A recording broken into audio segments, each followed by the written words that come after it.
കഴിഞ്ഞ ദിവസം ഉണ്ടായ ഒരു വാർത്ത അത്രമാത്രം നമ്മളെ വേദനിപ്പിക്കുന്നതാണ്. അതായത് ട്രെയിനിൽ ഒരു യുവാവ് കുഴഞ്ഞു വീഴുന്നു, പിന്നീട് അദ്ദേഹത്തിന് ചികിത്സ വൈകുന്ന ഒരു സംഭവം ഉണ്ടാകുന്നു. അരമണിക്കൂറാണ് ആംബുലൻസിന് വേണ്ടിയിട്ട് അദ്ദേഹം കാത്തുകിടന്നത്. അതിനുശേഷം അദ്ദേഹം മരണപ്പെടുകയുമായിരുന്നു. അപ്പോൾ ഈ ഒരു സംഭവത്തിൽ വിശദീകരണവുമായിട്ട് ദക്ഷിണ റെയിൽവേ രംഗത്ത് വരികയാണ്. യാത്രക്കാർ വിവരം അറിയിച്ചപ്പോൾ തന്നെ ഡിവിഷണൽ കൺട്രോൾ ഓഫീസ് വേഗത്തിൽ ഇടപെട്ടു. മുളങ്കുന്നത്തുകാവിൽ ട്രെയിൻ നിർത്തിയിട്ടും ആംബുലൻസ് സ്റ്റേഷനിൽ വൈകിയെത്തിയത് പരിമിതമായ റോഡ് സൗകര്യം മൂലമെന്നുമാണ് വിശദീകരണം പറയുന്നത്. ചാലക്കുടി മാരംകോട് സ്വദേശിയായ ശ്രീജിത്താണ് ഇന്നലെ ട്രെയിനിൽ കുഴഞ്ഞു വീണ് മരിച്ചത്. നമുക്ക് ആ ദൃശ്യങ്ങൾ ആദ്യം ഒന്ന് കാണാം, അതിനുശേഷം നമുക്ക് ലിഷോയിലേക്ക് പോവാം.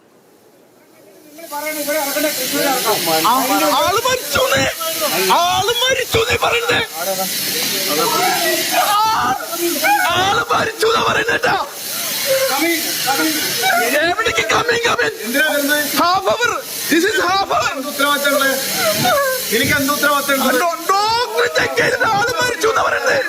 ഒരു ഓട്ടോ പിടിച്ചു കൊടുത്തുകൂടായിരുന്നു. എന്തിനുണ്ടോ ഈ വണ്ടി ഇവിടെ പിടിച്ചിട്ടിരിക്കുന്നത്? ഒരു മനുഷ്യനെ പോയിട്ടുള്ളത് കേട്ടാ, ഒരാൾ മരിച്ചു എന്നുള്ളതാ. ആ ലേഡീനെ എന്ത് ചെയ്യൂ? ഒരാൾക്ക് നിങ്ങൾക്ക് പറ്റൂല, പിന്നെ ട്രെയിൻ നിങ്ങൾ എന്തിനാ പണിയെടുക്കുന്നേ? റെസ്പോൺസിബിലിറ്റി ഇല്ല ഇയാൾക്ക്. ഇയാളെ ഞാൻ എന്തോരം വിളിച്ചു എന്നറിയാം. 101 ഞാൻ വിളിച്ചു. സോറി തന്നെ പണി വളരെ മോശം. ട്രെയിനിൽ വന്ന ഒരാൾക്ക് അരമണിക്കൂറാണ് ഇവിടെ കിടന്നിട്ട് ഈ മരിച്ചിട്ടുള്ളത്. ഇതൊന്നും നോക്കി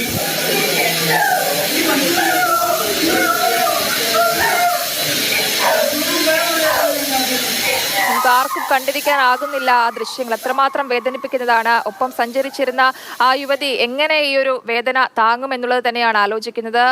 ആരും പ്രതീക്ഷിക്കാത്ത കാര്യം തന്നെയാണ് സംഭവിച്ചിട്ടുള്ളത്. അപ്പോൾ കൂടുതൽ വിവരങ്ങളുമായി MS ലിഷോയ് ചേരുന്നുണ്ട് നമുക്കൊപ്പം.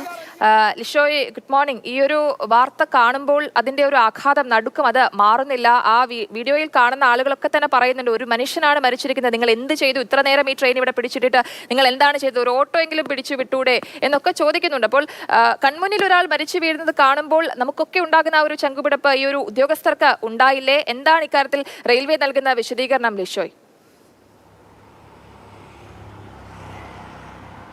ശ്രീജിത്ത് ഹൈദരാബാദിൽ നിന്ന് ചാലക്കുടിയിലേക്ക് വരികയായിരുന്നു. അതിനിടയിൽ പട്ടാമ്പി സ്റ്റേഷൻ പിന്നിട്ട സമയത്താണ് ഇത്തരത്തിൽ ശാരീരിക അസ്വസ്ഥതകൾ അനുഭവപ്പെട്ടത്. അതിനുശേഷം ഷൊർണൂർ പിന്നിട്ടപ്പോൾ ശ്രീജിത്ത് തളർന്നു വീഴുകയും ചെയ്തു.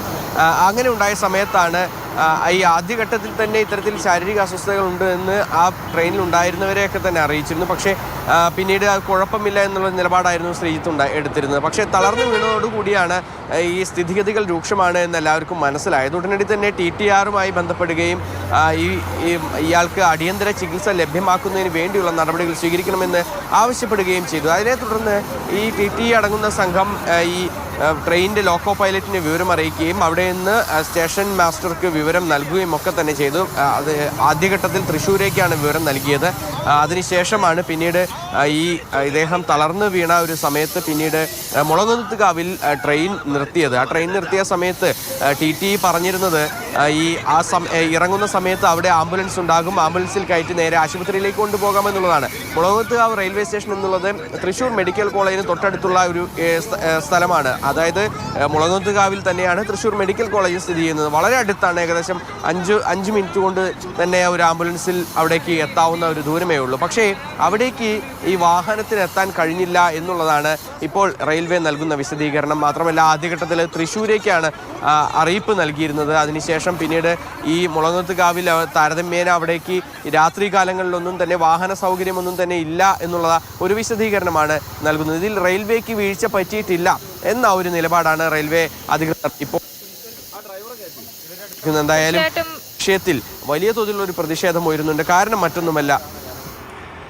തുടരൂ ലിഷോയ്. കാരണം മറ്റൊന്നുമല്ല, അതായത് ഈ ട്രെയിൻ ചെയിൻ വലിച്ച് നിർത്തിയതിന് ശേഷമാണ് അവിടെ മുളങ്കുന്നത്തുകാവിൽ നിർത്തിയത്. അതായത് അതല്ലായിരുന്നെങ്കിൽ ഒരുപക്ഷെ വീണ്ടും മുന്നോട്ട് പോയി തൃശ്ശൂർ റെയിൽവേ സ്റ്റേഷൻ വരെ എത്തുന്ന അതിലേക്ക് അത്രത്തോളം സമയം കാത്തു നിൽക്കേണ്ടി വരുമായിരുന്നു എന്നുള്ളതാണ്. ഈ ഒരു കാര്യത്തിൽ യാത്രക്കാർ വലിയ തോതിൽ ഇടപെട്ടിരുന്നു. പക്ഷേ യാത്രക്കാരെ സംബന്ധിച്ചും അവിടെ പരിമിതികളുണ്ട്. കാരണം മറ്റൊന്നുമല്ല, ഈ മുളങ്ങുതാവ് റെയിൽവേ സ്റ്റേഷൻ എന്ന് പറയുന്നത് രാത്രിയിൽ ട്രെയിനൊന്നും അധികം നിർത്താത്തൊരു റെയിൽവേ സ്റ്റേഷനാണ്. പാസഞ്ചർ ട്രെയിനുകൾ മാത്രമാണ് കൂടുതലായും അവിടെ നിർത്തുന്നത്. എന്തായാലും നമുക്ക് ആ ദൃശ്യങ്ങൾ കാണുമ്പോൾ തന്നെ മനസ്സിലാകുന്നുണ്ട്, ആ യാത്രക്കാരൊക്കെ തന്നെ ഒരേപോലെ തന്നെ അവർ പാനിക്കാവുന്നുണ്ട്, അവർ വിഷമം പറയുന്നുണ്ട്. പക്ഷെ എന്ത് ചെയ്യാൻ സാധിക്കും എന്നുള്ളത് തന്നെയാണ് നമ്മളും ചോദിക്കുന്നത്. ഈ ഒരു റെയിൽവേയുടെ വിശദീകരണം അതൊരു തൊടുവാദം തന്നെയാണ്, ഒരു തൊടുന്യായം തന്നെയാണ് അവർ പറയുന്നത്.